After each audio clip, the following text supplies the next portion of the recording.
Percobaan ketiga.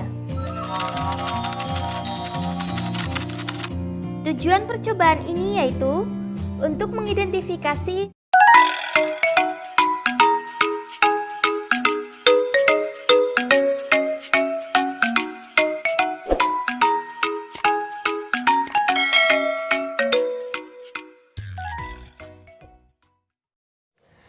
Bismillahirrahmanirrahim.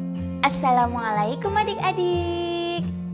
Di video kali ini kita akan belajar materi kelas 4, tema 1, subtema 1, keberagaman budaya bangsaku, pembelajaran 3. Tujuan pembelajaran ini adalah sebagai berikut.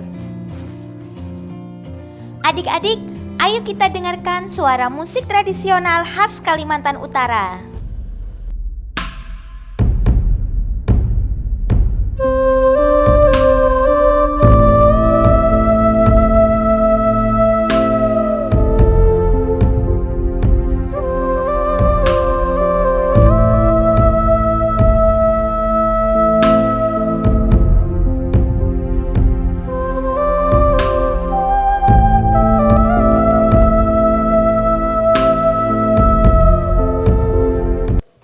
Apakah adik-adik bisa mendengarnya?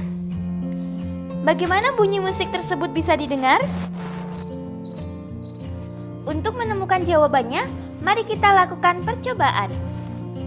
Percobaan pertama.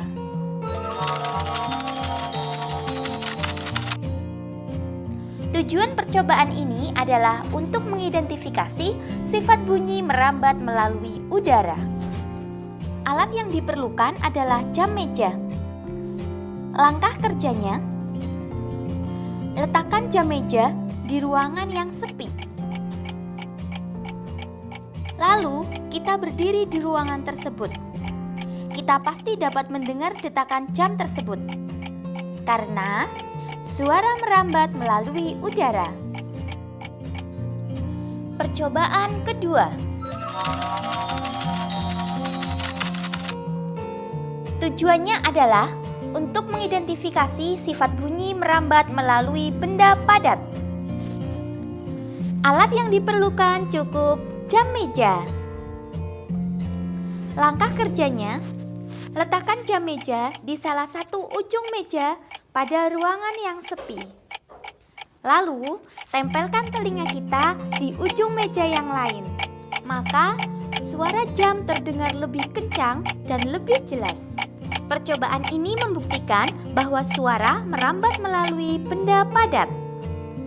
Percobaan ketiga. Tujuan percobaan ini yaitu untuk mengidentifikasi sifat suara atau bunyi merambat melalui benda cair. Alat atau bahan yang diperlukan yaitu boneka yang berbunyi jika diremas, kantong plastik, ember plastik yang diisi air, dan benang. Langkah kerjanya, masukkan boneka plastik ke dalam kantong plastik. Lalu, ikat ujung kantong plastik dengan benang. Masukkan boneka tadi ke dalam air di ember. Remas boneka dan kita dapat mendengar bunyinya samar-samar. Sekarang, kita tempelkan telinga kita di ember. Lalu, remas boneka tersebut, maka bunyinya akan terdengar lebih kencang dan jelas. Percobaan ini membuktikan bahwa suara merambat melalui zat cair. Setelah melakukan percobaan, coba adik-adik isi tabel yang ada di halaman 39 buku siswa berdasarkan percobaan tersebut. Lalu, belajarlah membuat laporan kegiatan percobaan. Kakak contohkan untuk percobaan yang pertama. Nama percobaan dapat kita isi perambatan bunyi. Tujuan percobaannya yaitu mengidentifikasi sifat bunyi merambat melalui benda gas atau udara. Alat dan bahannya yaitu jam meja. Untuk langkah percobaannya, yang pertama, letakkan jam meja di ruangan yang sepi. Kemudian, kita berdiri di ruangan tersebut. Lalu dengarkan bunyi detak jam meja. Hasil percobaannya yaitu suara terdengar. Jadi untuk kesimpulannya, suara dapat merambat melalui udara. Beberapa hal yang perlu kita ketahui tentang sifat rambat bunyi. Bunyi merupakan gelombang yang arah rambatnya sejajar dengan arah getarannya. Bunyi dapat terdengar jika memenuhi syarat berikut. Yang pertama, ada sumber bunyi. Sumber bunyi adalah getaran. Yang kedua, ada media penghantar atau medium penghantar. Berikutnya, ada pendengar. Bunyi yang berasal dari sumber bunyi sampai kepada pendengar dengan cara merambat. Bunyi dapat merambat melalui media perantara, meliputi udara, zat cair, dan benda padat. Bunyi tidak dapat merambat di ruang hampa. Pada pembelajaran sebelumnya, adik-adik sudah membaca cerita tentang siap menghadapi musim hujan. Bacalah sekali lagi cerita tersebut dan tulislah gagasan pokok dan gagasan pendukungnya dengan menggunakan diagram-diagram berikut. Jika adik-adik lupa tentang gagasan pokok dan gagasan pendukung serta cara menemukannya, adik-adik bisa klik link yang ada di deskripsi video ini untuk mendapatkan penjelasan di video sebelumnya. Kakak bantu untuk menemukan gagasan pokoknya dari masing-masing paragraf. Kita mulai dari paragraf pertama. Siap menghadapi musim hujan. Musim hujan hampir tiba. Warga desa Kampung Babakan berdiskusi untuk melakukan kerja bakti. Mereka berencana membersihkan selokan. Mereka sepakat ketika selokan bersih, warga tidak akan kebanjiran. Dilihat dari kalimat-kalimat yang menyusun paragraf pertama, dapat kita temukan bahwa kalimat utama terletak di awal paragraf. Sehingga gagasan pokok paragraf pertama yaitu musim hujan hampir tiba.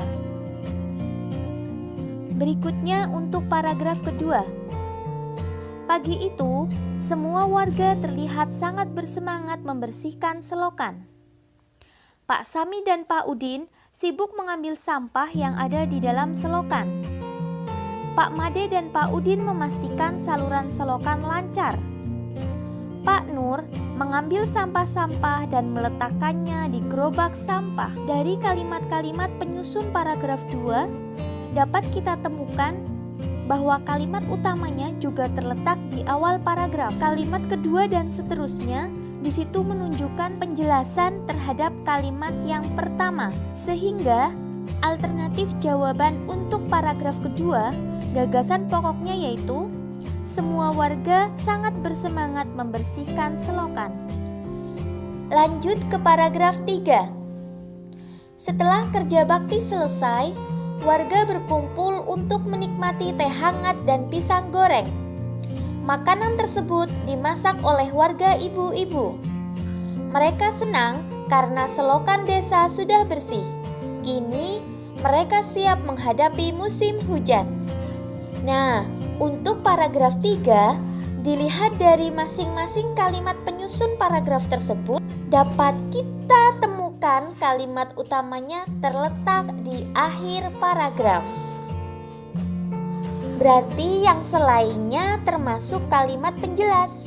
Dari sini, alternatif jawaban untuk gagasan pokok paragraf 3 yaitu mereka siap menghadapi musim hujan. Untuk gagasan pendukungnya, silakan adik-adik melengkapi sendiri. Oke adik-adik, alhamdulillah sekian video pembelajaran kali ini. Semoga bermanfaat, banyak kekurangan kakak mohon maaf. Selamat belajar dan wassalamualaikum warahmatullahi wabarakatuh.